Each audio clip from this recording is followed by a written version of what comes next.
Excel में हमारी बनी हुई टेबल में कुछ फॉर्मेट अगर हमें चेंज करना है तो हम फॉर्मेट एड्स टेबल में जा सकते हैं, जो आपको होम मेनू में मिलेगा।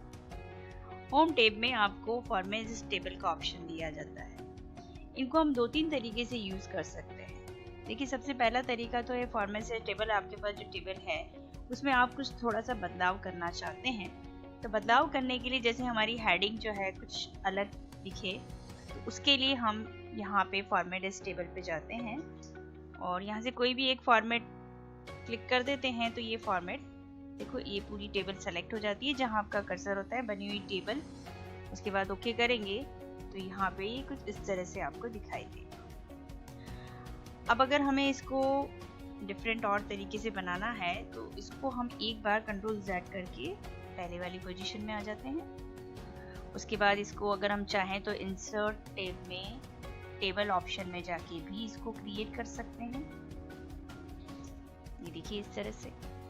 और एक तरीका और है, अगेन हम कंट्रोल Z करते हैं, अंडू, और वापस चलते हैं। इसकी एक शॉर्ट कमांड है कंट्रोल T से भी हम इसी फॉर्मेट को ले सकते हैं।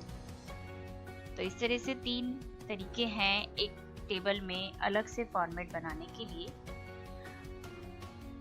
इस तरह से हमने टेबल का फॉर्मेट चेंज कर दिया है। अब टेबल का फॉर्मेट जब हम चेंज करते हैं तब आपने एक चीज़ और देखी होगी कि हम किसी भी ऑप्शन में अगर हम टेबल का फॉर्मेट बदलते हैं तो यहाँ पे आपको एक ऑप्शन और दिखाया जाता है, माय टेबल हैज हेडर।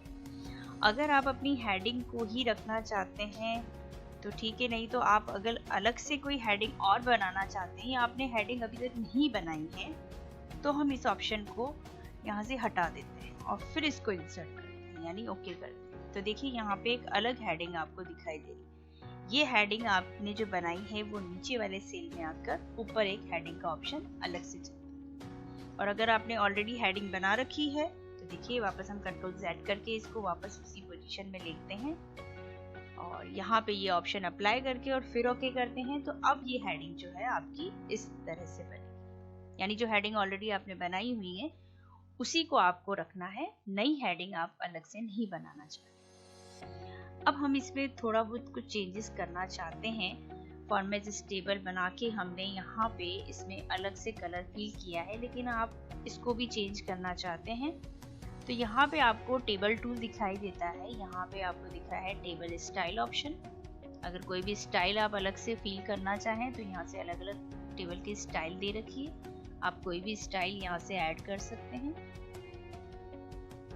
अलग अलग डिफरेंट टाइप की आपको यहाँ पे टेबल दिखाई देगी, आप उसकी स्टाइल ऐड कर सकते हैं।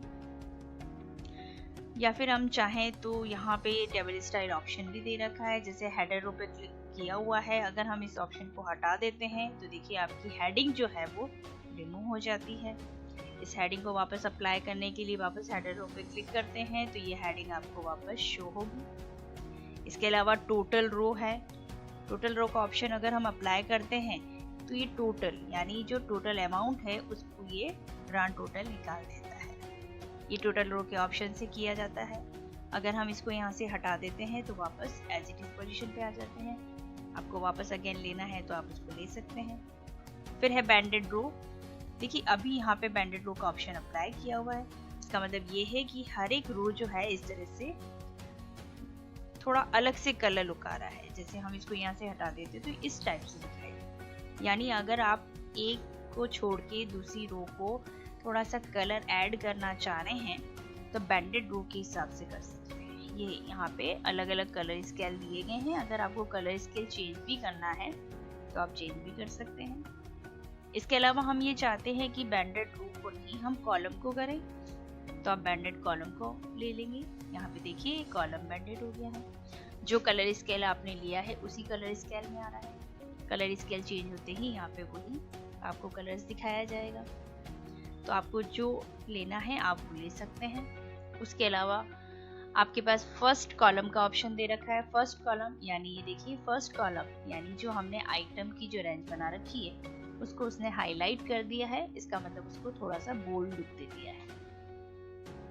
यही चीज अगर हम लास्ट कॉलम पे यूज करते हैं तो जो टोटल अमाउंट का आपका बना है उसको ये थोड़ा सा डार्क बना देगा, यानी उसको थोड़ा सा बोल्ड कर देगा। तो ये कुछ ऑप्शंस दे रखे हैं जो आपके फॉर्मेट एज टेबल के लिए हैं। जब भी हम कोई टेबल में कलर फिल वगैरह करते हैं तो इन ऑप्शंस को हम यूज लेके उसमें थोड़ा बहुत बदलाव कर सकते हैं। इसके अलावा देखो यहाँ पे एक आइकन आपको दिखाया जा रहा है, ये फिल्टर का आइकन है। जब भी हम टेबल में इस तरह से फॉर्मेट चेंज करते हैं तो ये आइकन सभी में आपको इस तरह से दिखाया जाता है।